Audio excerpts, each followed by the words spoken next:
నల్గొండ జిల్లాలో రాత్రి 2 గంటల సమయంలో పెను ప్రమాదం త్రుటిలో తప్పింది.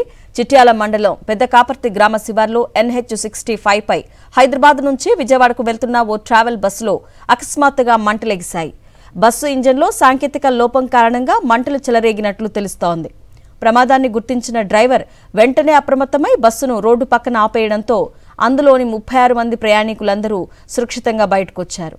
అనంతరం మంటలు వేగంగా వ్యాపించి బస్సు పూర్తిగా దగ్ధమైంది.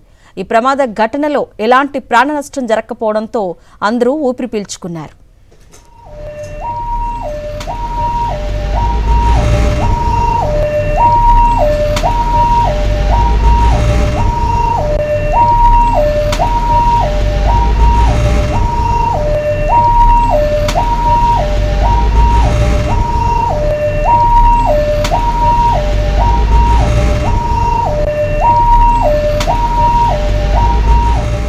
మనం దృశ్యాలు స్క్రీన్ మీద కూడా చూస్తున్నాము.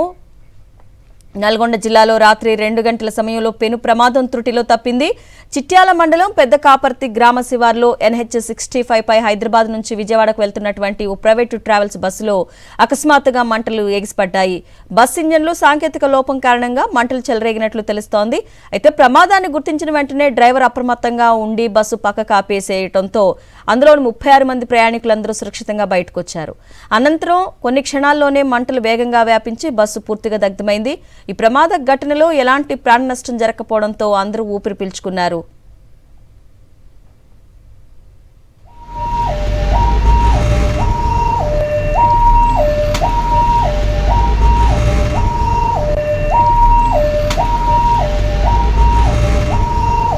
బస్సు ప్రమాదానికి సంబంధించి పూర్తి వివరాలు మా ప్రతినిధి అశోక్ అడిగి తెలుసుకుందాం.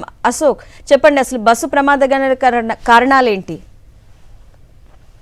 అలా హైదరాబాద్ లింగంపల్లి నుంచి కాకినాడ వెళ్తున్నటువంటి rainbow private travels bus Chityala మండలం పెద్ద కాపర్తి సమీపానికి రాగానే ఇంజన్ లో తలెత్తినటువంటి సాంకేతిక సమస్య కారణంగా ఒకసారిగా బస్సులో అగ్ని ప్రమాదం జరిగింది. అంతకంతకు వ్యాపించి బస్సు మొత్తం చుట్టేయడంతో గమనించినటువంటి డ్రైవర్ నిద్రపోతున్నటువంటి ప్రయాణికులను అప్రమత్తం చేసి మొత్తం అందరినీ కూడా కిందికి దించినటువంటి క్రమంలోనే ప్రస్తుతం అయితే ప్రాణాపాయం అయితే ఎవరికి లేదు. కాకపోతే ఒక కార్మికులు మాత్రం దిగేటువంటి క్రమంలో ఆ మెట్ల అంటే ఫుట్పాత్ మీద జారిపోవడంతో కాలు కొంత దక్కినట్టు కూడా అక్కడ ఉన్నటువంటి ప్రత్యక్ష సాక్షుల ద్వారా తెలుస్తుంది. అయితే డ్రైవర్ అప్రమత్తత కారణంగా ప్రస్తుతం అయితే ప్రాణాపాయం నుంచి బయటపడ్డప్పుడు కూడా ప్రధానంగా ఇలాంటి ఘటనలు పదే మన NH65 పై ఇది 3వ ప్రమాదం ఈ నెలలోనే. ఈ ప్రమాదం జరుగుతున్నటువంటి క్రమంలోనే ఆర్టీ అధికారులు కావచ్చు, ప్రైవేట్ ట్రావెల్స్ సంబంధించినటువంటి యాజమాన్యం కూడా ఎప్పటికప్పుడు బస్సు ఫిట్నెస్ సంబంధించి తనిఖీలు చేయాలి అని చెప్పేసి కూడా డిమాండ్ వినిపిస్తున్నటువంటి పరిస్థితి ఉంది. Right Ashok, thank you.